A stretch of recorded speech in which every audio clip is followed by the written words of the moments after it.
आज जो आप लोगों ने सत्येंद्र जैन के खिलाफ जो कार्यक्रम किया है, क्या कहेंगे उसके लिए?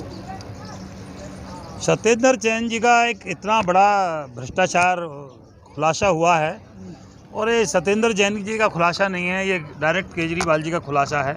क्योंकि सत्येंद्र जैन जी की इतनी हिम्मत नहीं है कि इतने बड़े घोटाले कर सकें। ये डायरेक्ट जो घोटाले हैं ये सब केजरीवाल जी के सह पे होते हैं, और केजरीवाल जी खुद करवाते हैं, और वो इनमें सम्मिलित होते हैं। वही बात हो गई ना कि बार बार केजरीवाल जी कहते हैं कि भाजपा डर गई, घबरा रही है। आप एक चीज़ आओ, आपने अमित शाह जी ने ही बोला था, आपने उनका सुना होगा, भारतीय जनता पार्टी क्यों डरेगी? वो एक राज्य में सिर्फ चुनाव जीते हैं। भारतीय जनता पार्टी 4 राज्यों में प्रचंड बहुमत के साथ में जीती है। कम से कम उनकी 500-600 सीटों पर 4 राज्यों में उनकी जमानत जब्त हुई है केजरीवाल जी की। गुजरात और हिमाचल में सरकार बनने जा रही है केजरीवाल। ये तो वो तो यूपी में भी गवर्नमेंट बना रहे थे और उत्तराखंड में भी बना रहे थे, लेकिन यूपी में तो सारी सीटों पर उनकी जमानत जब्तें हुई हैं। उत्तराखंड में 2 सीट बचा करके सब पर जमानत जब्त हुई हैं। तो कहने से गवर्नमेंटें नहीं बनती हैं।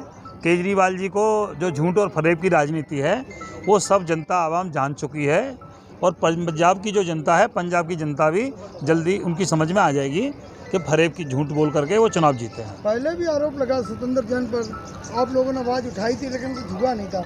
इस बार क्या उम्मीद है? इस बार क्या है, अभी दिल्ली में गवर्नमेंट में बैठे हुए हैं वो, लेकिन ऐसा तो है नहीं कि हमेशा बैठे रहेंगे। उनको तो जेल जाना ही पड़ेगा, क्योंकि कितने बार भ्रष्टाचार के उन पर आरोप लगे हैं, और वो आरोप साबित भी होंगे। ऐसा नहीं है आरोप भी लगे हैं, आरोप साबित भी होंगे। और उन्होंने बहुत भ्रष्टाचार किए हैं, सब जगह भ्रष्टाचार किए हैं। एक ये भ्रष्टाचार नहीं है, अभी स्कूलों का भ्रष्टाचार आया है कि कमरे का 25-25 लाख रुपए में कमरे बनाए स्कूलों के अंदर में उन्होंने। जब ओल्ड कंस्ट्रक्शन के ऊपर कमरे बनाए, मुश्किल से 5 लाख रुपए खर्चा आना चाहिए, उन्होंने 25-25 लाख रुपए में कमरे बनाए। तो ये तो सारे भ्रष्टाचार, पूरी गवर्नमेंट ही भ्रष्टाचार के ऊपर डिपेंड है। ये आप लोग इतना शोर मचाते हैं लेकिन जनता फिर भी उनको एक्सेप्ट करती है, ऐसा क्या? जनता ये है कि भोली जनता है, झूठ फरेब के चक्कर में आ जाती है। कई बार फ्री के चक्कर में, झूठ के चक्कर में आ जाती है। अब फ्री भी कुछ नहीं है, वो इस साइड से पब्लिक को देते, दूसरी तरफ से ले लेते हैं। कोई केजरीवाल जी के काका जी का तो प्रॉपर्टी है नहीं को फ्री बांट रहे हैं। पब्लिक टैक्स दे रही है, पब्लिक को ही दे रहे हैं। और फ्री क्या है, बिजली के बिल आप देख लीजिए, कॉमर्शियल एक बंदा बता दे किसी का फ्री है। अगर 25 रीडिंग भी किसी की आती है तो उस पर 800-900 रुपये 3 किलोवाट के वजन के लग करके आ जाते हैं। तो फ्री क्या है? आपने भी तो 5 किलो राशन देकर यूपी में सरकार बना ली। 5 किलो राशन दे करके सरकार नहीं बनी है। आपत्ति के समय पे किसी भी आदमी की अगर आप मदद करोगे तो वो लालच नहीं दिया गया, वो इमरजेंसी में मोदी जी ने सबके काम किए हैं। अब आप कहोगे जी वैक्सीन, अब वैक्सीन ज़रूरत थी, राशन उस समय पब्लिक में कोई घर से बाहर नहीं जा रहा है, और उस समय अगर गवर्नमेंट राशन नहीं देगी तो मजदूर लोग क्या करेंगे? मजदूर लोग जब मजदूरी पे नहीं जा पा रहे हैं और उस समय अगर गवर्नमेंट राशन न देगी तो वो भूखे मरेंगे। तो मोदी जी ने किया है वो इलेक्शन के लालच से नहीं किया, इलेक्शन के समय पे नहीं किया। अब यूपी के अंदर इलेक्शन अब है, लेकिन राशन कब दिया गया उनको? 2-3 साल से लगातार राशन चल रहा है। तो मोदी जी कभी इलेक्शन के लालच में ये काम नहीं करते हैं। महिलाएं भी बहुत बड़ी संख्या में आई हैं, क्या कहेंगी आप? हम इसलिए आए हम लोग कि जो केजरीवाल के जो मंत्री है भ्रष्टाचार के खिलाफ उनकी आवाज़ उठाने के लिए, और जो दिल्ली के अंदर देखो काफ़ी इतना हाल खराब हो चुका है इस वक्त कि पानी भी गंदा आ रहा है, पानी भी का समस्या अभी तक सॉल्व नहीं की केजरीवाल जी ने। और बिजली के बिल इतने आ रहे हैं, और पानी के बिल इतने आ रहे हैं, और बोलते फ्री के लालच में लोगों को बहका रहे हैं। यही तो भ्रष्टाचार है।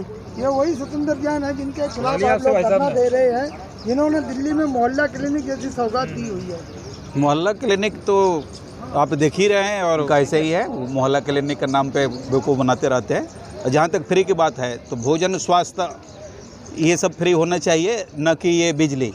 स्वास्थ्य के लिए जहाँ 5 लाख की योजना मोदी सरकार ने दी है उसको लागू करना चाहिए दिल्ली में, तो इससे तो ये बच रहे हैं। जहाँ घर वहाँ मकान, उसके लिए देना चाहिए, इन सब से जैन जो है आज इतना बड़ा घोटाला में फंसे हुए हैं, इनको जेल जाना ही है, और हर हाल में इनको जेल जाना ही पड़ेगा, क्योंकि एक बार नहीं कई बार ये घोटाला किए हैं। जिसमें केजरीवाल का सह है, वो केजरीवाल का सबसे नज़दीकी सत्येंद्र जैन हैं, और ये घोटाला करने में केजरीवाल का सहयोग मिलता है, इसलिए इतना घोटाला, ज़बरदस्त घोटाला इस बार किया है। इसमें जेल इनको जाना ही पड़ेगा। घोटाले होना हिंदुस्तान जैसे देश में आम बात है। अब ये घोटाला हो गया तो बहुत बड़ी आवाज़ उठ गई है, क्या कहेंगे इस पर?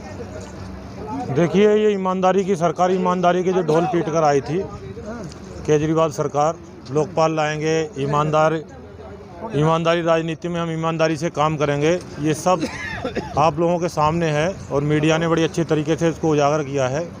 किस प्रकार से इन्होंने अब तक के जो घोटाले भी सामने आए हैं और भी जितने भी कार्य हुए हैं इनके द्वारा देश के विरोध में हुए हैं, कभी खालिस्तान के विरोध में किए हैं कार्य, कभी खालिस्तानी इनके साथ में पकड़े गए हैं इनके घर पे। और दूसरी चीज़, भ्रष्टाचार को लेके इनके बारे में तो कहना ही क्या है। अभी किस प्रकार से इन्होंने कश्मीरी हिंदुओं के लिए कैसा मजाक उड़ाया था, उपहास उड़ाया था कश्मीरियों को लेके, और अपने लिए खुद अनार्किस्ट और अपने लिए कहते हैं कि मैं एक स्वीट आतंकवादी हूँ। आज तक किसी मुख्यमंत्री ने इस शब्द का प्रयोग किया है? आप ये बताइए।